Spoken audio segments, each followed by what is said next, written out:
Hello everyone, this is Crota giving you a shoutcast between Jeromeoh. Is that Jeromeoh? Yeah, I'll call him Jeromeoh. Versus Forever here on, this is Desert Oasis. So we have Forever spawning on the top side, on the north side of Desert Oasis as the red Protoss. Meanwhile, we have the green Zerg, the green swarmy Zerg spawning over here on the south side. Now, Desert Oasis is a pretty interesting map in that there are a number of options that both players can do. I like this map better than Scrap Station in that it feels like there's just much more room to maneuver. Since there's essentially two ways to get to your opponent's base. You don't. There is never just a taking of that single middle ground. There is always a battle over trying to spread out your units across the left and the right position. Also, this single Xel'Naga watchtower in the center also helps you keep track of any units that are happening to fly into your base as well. Taking a look at Forever.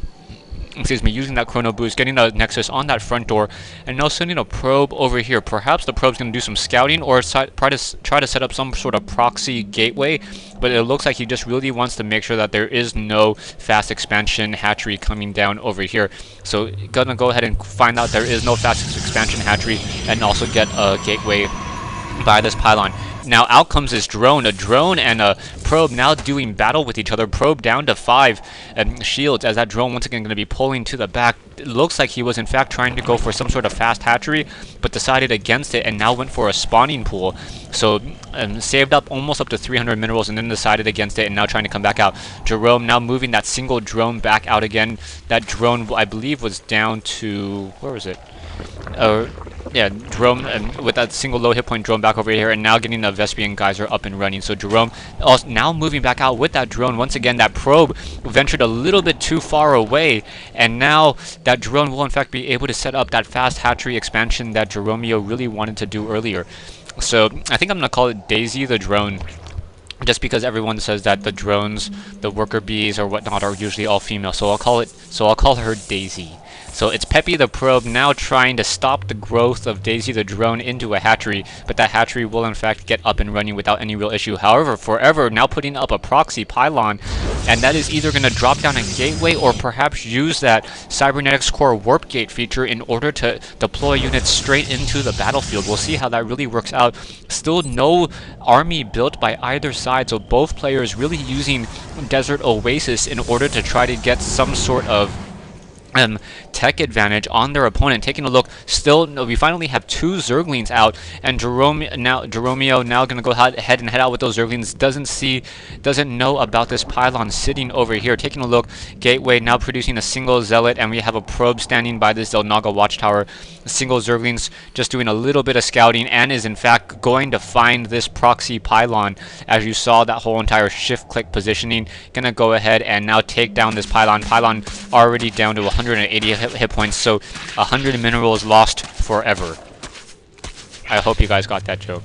Anyways, yeah, play on, and I guess it's not really a joke. Jerome now also using that spawn larva ability, gonna be getting 4 additional larva in just a moment. Gateway now getting a sentry in order to be able to block that front door. Taking a look over here, we have 2 additional gateways and now a robotics facility being put down. So a very interesting strategy, robotics facility. I'm used to seeing perhaps, or I want to see a little bit more Stargate usage, using those Phoenixes and those Void Rays. Perhaps that would be a viable strategy as well. More Zerglings coming over, going to go ahead and finish the job, taking down that pylon before that Warp Gate research has been completed. Warp Gate now taking, I believe, 110 units of time, so much more difficult in order to get that up and running. Zerglings now trying to go out, trying to do more scouting. We have a single probe, Peppy the probe, activating this Xel'Naga watchtower. Perhaps is going to see the Zergling with that speed upgrade. Now probe trying to run away, unable to get away, as that Zergling with that extra speed will be able to take it down. A secondary Zergling now going to be able to come back and then just start hitting it from the backhand side, and there or the backside, and now that probe just dancing between those 2 locations, not really getting any lucky breaks. Coming back over here, we have a single sentry and a single zealot, and that single Zergling, or that Zergling, will get almost taken down to 3 hit points. Will not really be able to go anywhere with that. Now we have 4 warp gates now being upgraded from that gateway, and we have a phase prism being built over here at the robotics facility. So that phase prism means that we may get some zealots very, very early in this base, perhaps some stalkers. Not sure what exactly the strategy is in fact going to be at this stage. Taking a look, yeah, we have that phase prism picking up 4 sentries. That is a very interesting use of the phase prism. I want to see how Forever is going to use this. Where is Forever going with these, with this? Actually, I thought I saw a green arrow, but that green arrow is no longer there. So going for 4 sentries, also going to be using those warp gates. All those warp gates still on cooldown, or the cooldown has been dissipated, getting a 5th gateway. And now in comes this Warp Prism. So Warp Prism going to be coming over. We'll see how these Zerglings are going to be used as well. Taking a look at the armies, 850 minerals worth of Zerglings at this stage. And now perhaps this Warp Prism still moving out. And those Zerglings are really going to be able to push in. A single Zealot, however, with a single Stalker behind it, should be able to hold that front door for quite some time. And now in comes these Warp Prisms. So Warp Prism is now coming in. Going to start focusing down these drones. And how is this really going to work?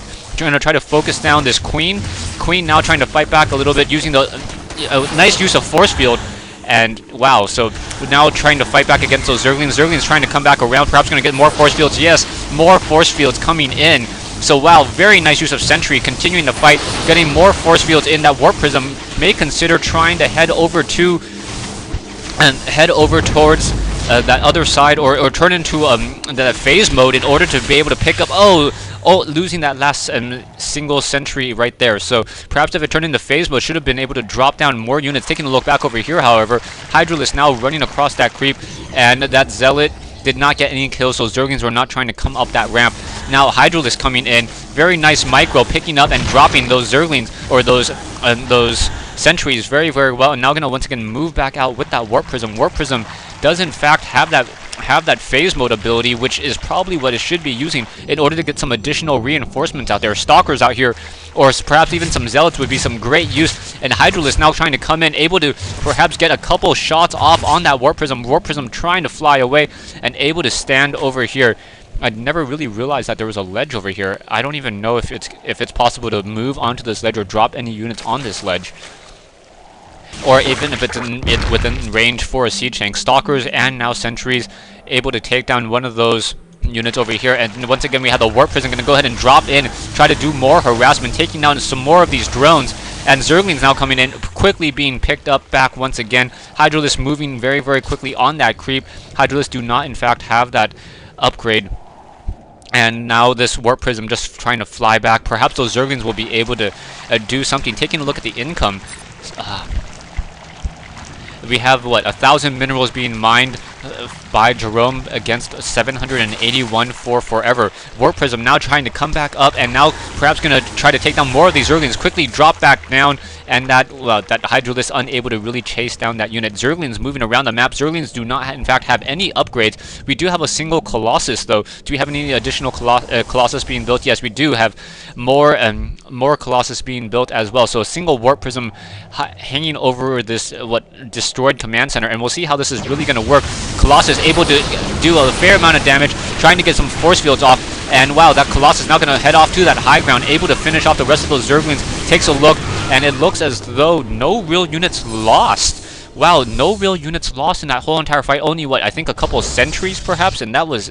perhaps that was it. Couple of Zerglings now once again moving back around, trying to come back over here. And we are, in fact, at Tier 2. Hydralisk Den now being upgraded, or being built, or that Hydralisk Den is still there. I do not see a Spire anywhere yet, and I do not see an infestation pit. More sentries coming in, trying to perhaps take down the rest of those Hydralisk dealing 12 damage. And once again, the sentries trying to take down this spawning pool.